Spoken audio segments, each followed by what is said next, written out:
Our second reading, also from the New Testament, is from the first letter of Paul to the church in Corinth. This letter works together with the reading from Acts to fill out the picture of what we know about that first Corinthian church. I begin at chapter 1, verse 10. Now I appeal to you, brothers and sisters, by the name of our Lord Jesus Christ, that all of you be in agreement, and that there be no divisions among you, but that you be united in the same mind and the same purpose. For it has been reported to me by Chloe's people that there are quarrels among you, my brothers and sisters. What I mean is that each of you says, I belong to Paul, or I belong to Apollos, or I belong to Cephas, or I belong to Christ. Has Christ been divided? Was Paul crucified for you? Or were you baptized in the name of Paul? I thank God that I baptized none of you except Crispus and Gaius, so that none can say you were baptized in my name. I did baptize also the house of Stephanas. Beyond that, I don't know whether I baptized anyone else. For Christ did not send me to baptize, but to proclaim the gospel, and not with eloquent wisdom, so that the cross of Christ might not be emptied of its power. For the message about the cross is foolishness to those who are perishing, but to us who are being saved, it is the power of God. This is the word of the Lord. Thanks be to God.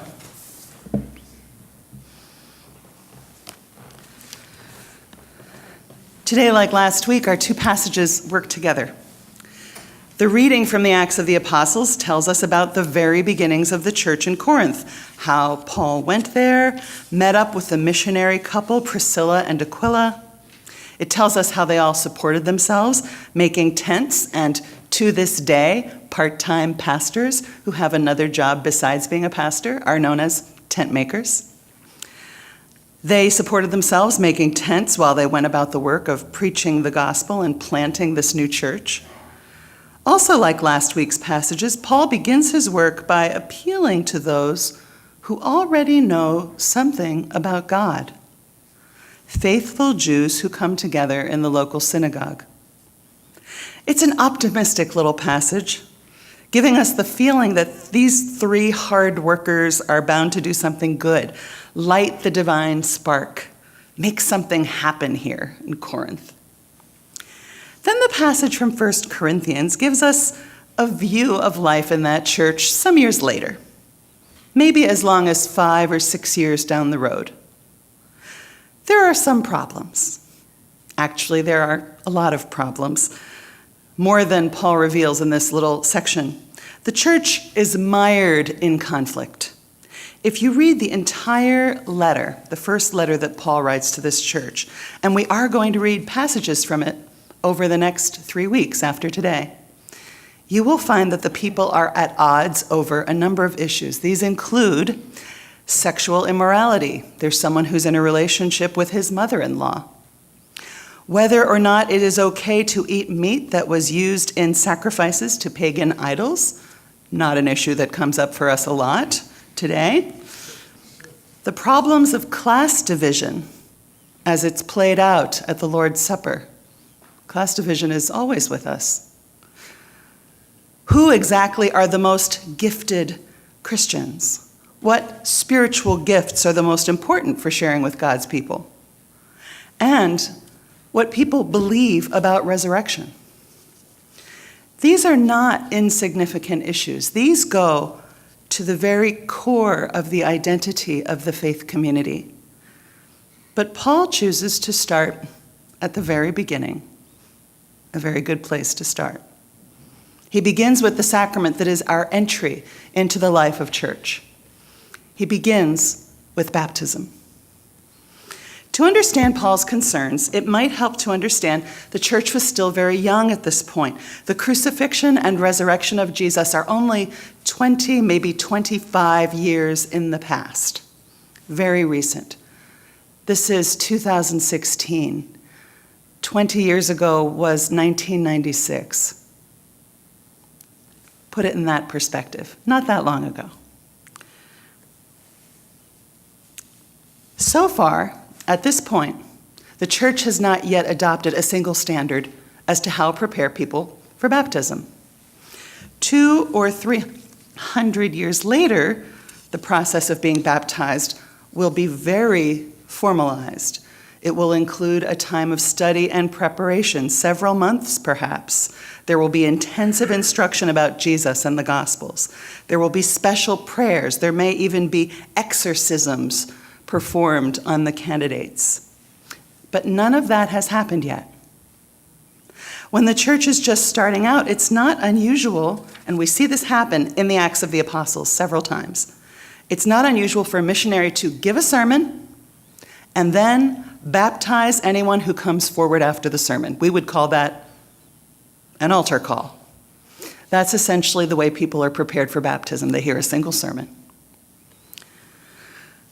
So now there is some misunderstanding, and the misunderstanding really seems to be exactly what baptism is, what it means. It has Paul pretty upset. Apparently, people are breaking down into factions based on who actually baptized them and brought them into the church. What I mean is that each of you says, I belong to Paul, or I belong to Apollos, or I belong to Cephas, or I belong to Christ. Has Christ been divided, Paul asks? Was Paul crucified for you? Were you baptized in the name of Paul? It's kind of hard to know exactly why this happened, what's going on here. Is it because Apollos is a particularly compelling speaker? Might be. Paul throws in some words a little later admitting that he is not the most scintillating orator. Those of you who were here on Holy Hilarity Sunday a few years ago may remember a sermon about a guy who fell asleep during a long sermon of Paul's and fell out a window and died. Is it that Cephas, which also means Peter, is it that he's a favorite because he actually knew Jesus personally? Might be. Or it could be that this is a common name and this is another guy named Peter. Is it that Paul founded the church, so his baptism seems better, more authentic? Might be. Even today, being a founding member of something has cachet. We don't know how this happened. All we know is that people are speaking of the baptism of each of these leaders and claiming that one is superior to the others. And they're claiming that one group is superior to the others. People are breaking down into competing groups instead of being unified as one. We see this all the time. This is maybe the most common phenomenon in the world. I was thinking about J.K. Rowling and who invented the houses of Gryffindor, Hufflepuff, Ravenclaw, and Slytherin for the Harry Potter books. And you can go online and figure out which house you're in. Who has gone online to figure out which house you're in? Raise your hand if you've gone online to figure out which house you're in. Hufflepuff?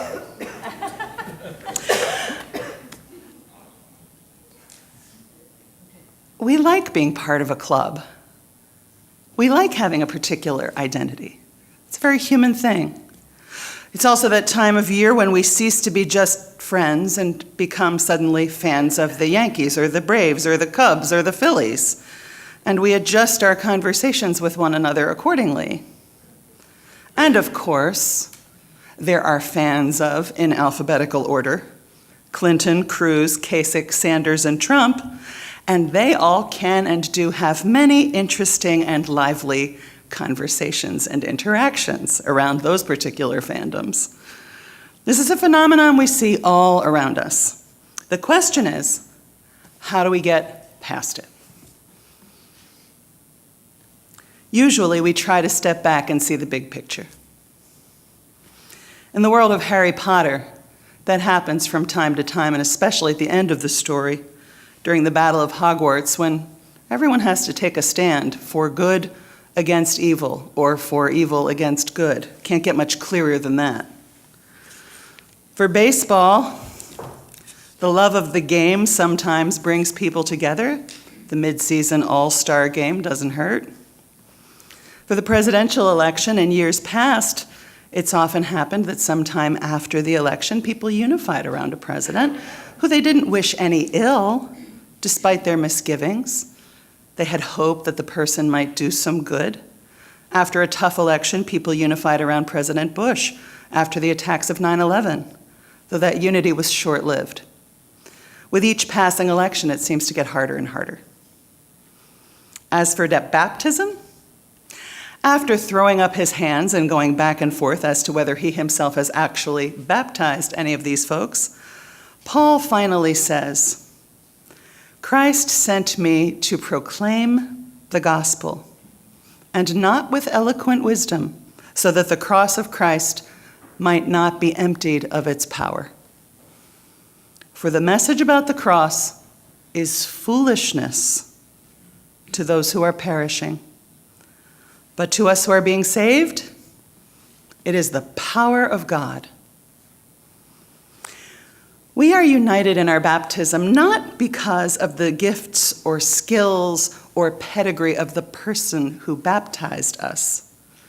We are united in our baptism because of Jesus Christ, the one in whose name we are all baptized. We are united in our baptism because baptism takes us once again to the foot of the cross.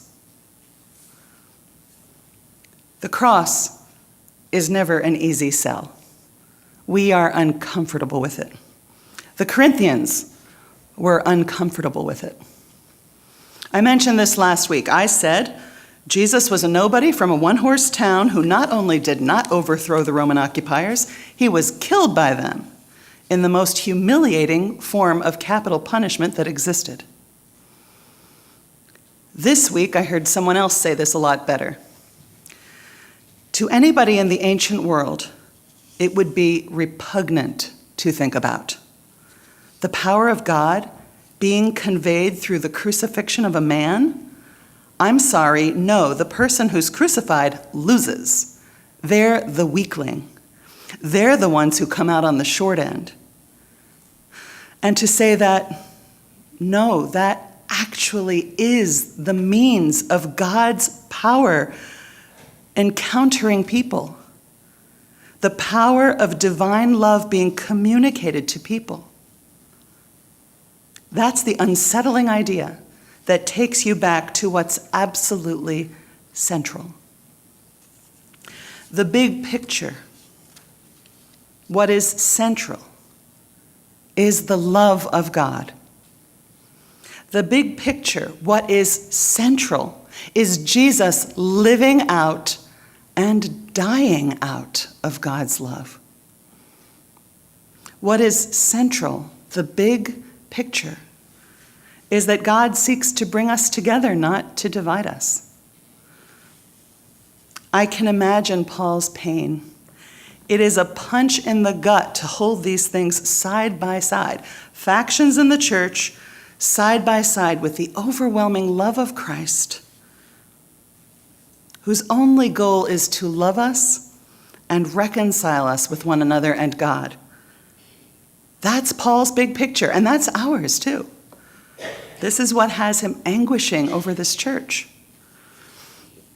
And this is a big picture that is all too visible to those outside the church. If I had $1 for every time I heard someone use the visible infighting of Christians as a reason to dismiss Christianity altogether, well, my goodness, that would be a lot of dollars. More to the point, that's a lot of people who look at Christianity and know what our message is and wonder whether we really mean it. But I'm not telling you anything you don't know already.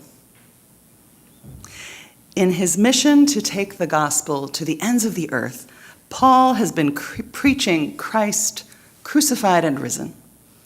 Paul has been preaching God seeking to reconcile us to one another and to God's own divine self, with a display of love and power that's almost unimaginable.